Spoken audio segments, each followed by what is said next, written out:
नमस्कार दोस्तों, मैं हूं गौरव। चलिए देखते हैं दिल्ली की आज की सभी ताज़ा और बड़ी खबरें। रोजाना दिल्ली की बड़ी खबरों के लिए चैनल को सब्सक्राइब जरूर करें और इस वीडियो को लाइक जरूर करें, क्योंकि आपके लिए वीडियो बनाने में काफ़ी मेहनत करनी पड़ती है। दिल्ली में बढ़ा ब्लैक फंगस का खौफ, गंगाराम अपोलो से एम्स और मैक्स तक मरीजों की भरमार। दिल्ली में ब्लैक फंगस इन्फेक्शन के मरीजों की संख्या में अब निरंतर इजाफा हो रहा है। क्या सरकारी और क्या प्राइवेट अस्पताल, हर जगह ब्लैक फंगस के मरीज भर्ती हो रहे हैं। एम्स से लेकर मैक्स तक और सर गंगाराम से लेकर अपोलो तक, इन सभी अस्पतालों में ब्लैक फंगस के नए मरीज रोजाना पहुंच रहे हैं। एक तरफ तो दिल्ली में कोरोना कम हो रहा है, दूसरी तरफ ब्लैक फंगस जो कि कोरोना से भी खतरनाक है वह बढ़ रहा है। सूत्रों के मुताबिक दिल्ली एम्स में 78 से 80 मरीज, मैक्स अस्पताल में 50 और इंद्रप्रस्थ अपोलो अस्पताल में ब्लैक फंगस के 10 मरीज अब तक आ चुके हैं। दिल्ली में की तीसरी लहर को रोकने के लिए हाई लेवल मीटिंग, वैक्सीनेशन तेज करके बच्चों को बचाने की रणनीति। कोरोना की तीसरी लहर से बच्चों को बचाने के लिए दिल्ली सरकार अभी से सतर्क हो गई है। वह तीसरी लहर के आने के समय और इसकी व्यापकता का अनुमान करके इसके लिए जरूरी संसाधनों को जुटाने की कोशिश में जुट गई है। सरकार की प्राथमिकता इस बात की है कि राजधानी में तीसरी लहर के आने के पहले वैक्सीनेशन को तेज करके लोगों को संक्रमण की किसी भी आशंका से बचाया जा सके। इसके लिए सरकार देसी कंपनियों के साथ साथ विदेशी कंपनियों से भी वैक्सीन खरीद रही है और आगे भी विचार कर रही है। मुख्यमंत्री अरविंद केजरीवाल ने इसके बाबत स्वास्थ्य विभाग के उच्च अधिकारियों के साथ एक हाई लेवल की मीटिंग की। इस मीटिंग में उप मुख्यमंत्री मनीष सिसोदिया, मुख्य सचिव और स्वास्थ्य विभाग के अधिकारियों के साथ साथ अन्य शीर्ष अधिकारी भी उपस्थित थे। इस मीटिंग में मौजूद रहे एक अधिकारी के अनुसार सरकार तीसरी लहर के आने के समय का पूर्वानुमान करके लहर के आने के पहले अपनी तैयारियां पूरी करना चाहती है, जिससे इसके कहर से मासूम बच्चों को बचाया जा सके। इसके लिए अस्पतालों, बिस्तरों और अन्य सभी जरूरी चीज़ों की उपलब्धता सुनिश्चित रखने की रणनीति अपनाई जा रही है। केजरीवाल के सिंगापुर वाले बयान पर गरमाई राजनीति। सिसोदिया बोले, केजरीवाल को है बच्चों की चिंता और मोदी सरकार को है सिंगापुर की चिंता। दिल्ली के मुख्यमंत्री अरविंद केजरीवाल के द्वारा सिंगापुर पर दिए गए बयान से राजनीति गरमा गई।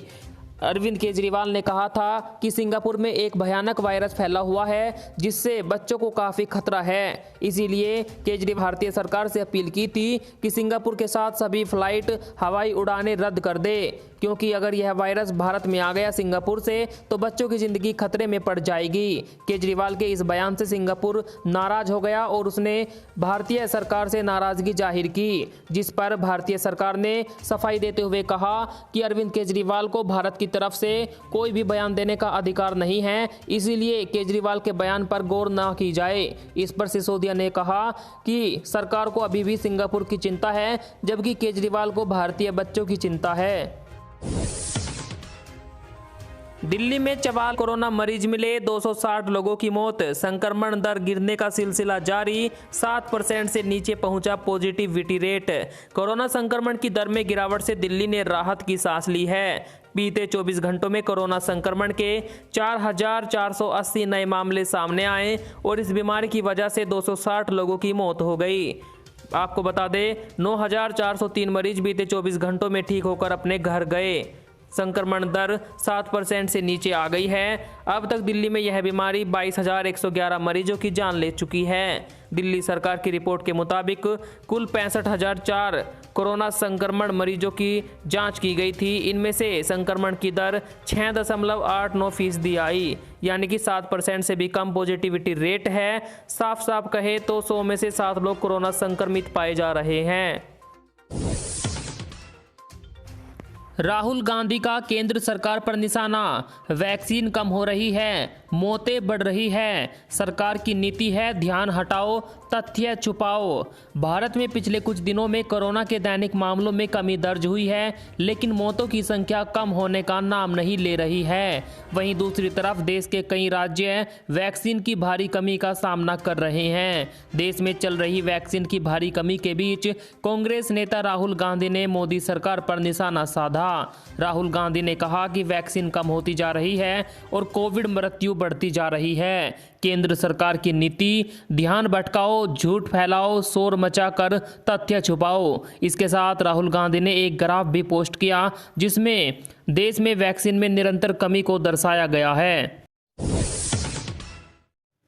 दिल्ली हाईकोर्ट ने केंद्र सरकार को लगाई फटकार, कहा हजारों लोगों के मरने पर भी किसी को फिक्र नहीं, भगवान इस देश को बचाए। दिल्ली हाईकोर्ट ने भारत में स्पुतनिक वी टीके के उत्पादन में रुचि नहीं लेने पर केंद्र सरकार के प्रति कड़ी नाराजगी जताई है। अदालत ने कहा कि केंद्र सरकार के अधिकारी जमीनी हकीकत को नहीं समझ पा रहे हैं और हजारों लोगों के मरने के बावजूद अपनी आरामगाहों में रह रहे हैं, भगवान ही इस देश को बचाए। अदालत ने दिल्ली की पैनासिया बायोटेक की याचिका पर सुनवाई करते हुए ये टिप्पणियां की थी। साथ ही केंद्र को नोटिस जारी करते हुए इस मुद्दे पर अपना पक्ष रखने के लिए अगली सुनवाई 31 मई तय कर दी है। आपको बता दें, भारत में वैक्सीन की बहुत ज़्यादा किल्लत हो रही है। वैक्सीन लग जाए तो कोरोना बहुत जल्दी कंट्रोल में आ सकता है, लेकिन देश में वैक्सीन मौजूद नहीं है। रूस की एक कंपनी है स्पुतनिक वी जो कि कोरोना का टीका बना रही है। कंपनियों का कहना है कि वह भारत में ऐसे टीके बनवाना चाहती है, लेकिन केंद्र सरकार इस बात पर गौर नहीं कर रही, जिसके बाद हाईकोर्ट ने गुस्से में केंद्र सरकार को फटकार लगाई। दिल्ली में कोरोना की लहर थमी, जानिए राजधानी में कितने ऑक्सीजन और आईसीयू बेड है खाली। देश की राजधानी में ऑक्सीजन की समस्या खत्म होने के बाद अब अस्पतालों में बेड की भी कमी नहीं रही। दिल्ली के विभिन्न अस्पतालों में अब करीब 50% सामान्य और ऑक्सीजन बेड खाली है। 15% से ज़्यादा आईसीयू बेड भी खाली है। इसका मुख्य कारण कोरोना के नए मामलों की संख्या में लगातार कमी होना है। साथ ही एक्टिव केस भी घट गए हैं, यानी कि बड़ी संख्या में मरीज कोरोना से ठीक होकर अस्पतालों से डिस्चार्ज हो गए। बीते 24 घंटों में 6,773 आईसीयू बेड में से 1,170 बेड खाली है। कुल ऑक्सीजन बेड 24,453 है दिल्ली में, इनमें से भी 11,119 बेड खाली है। देश में पहली बार एक दिन में 4,525 मरीजों की मौत।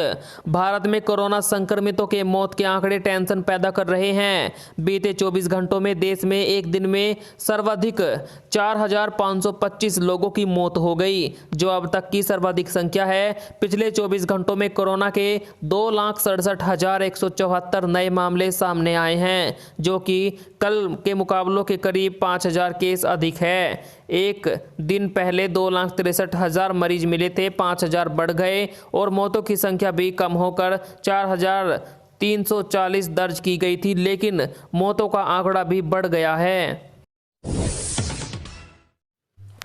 हाईकोर्ट ने पूछा, टीका लगवाना हर कोई चाहता है प्राथमिकता, फिर बाद में कौन लगवाएगा टीका।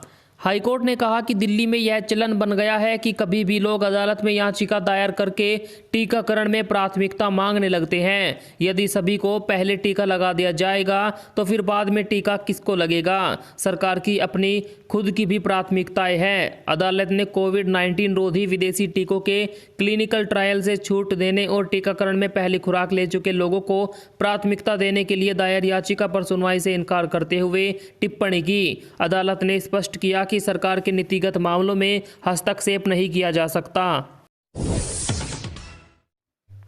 एक्सपर्ट्स ने कहा, बच्चों के लिए पर्याप्त आईसीयू और वेंटिलेटर बेड की उपलब्धता है जरूरी। कोरोना की संभावित तीसरी लहर को ध्यान में रखते हुए दिल्ली में बच्चों के लिए पर्याप्त आईसीयू बेड और वेंटिलेटर बेड के इंतजाम करने की जरूरत है। बच्चों को संक्रमण से बचाने के लिए परिवार के सभी सदस्य खुद का टीकाकरण सुनिश्चित कर ले, इससे संक्रमण की रोकथाम में मदद मिलेगी। यह दिल्ली के अलग अलग अस्पतालों के डॉक्टरों का कहना है।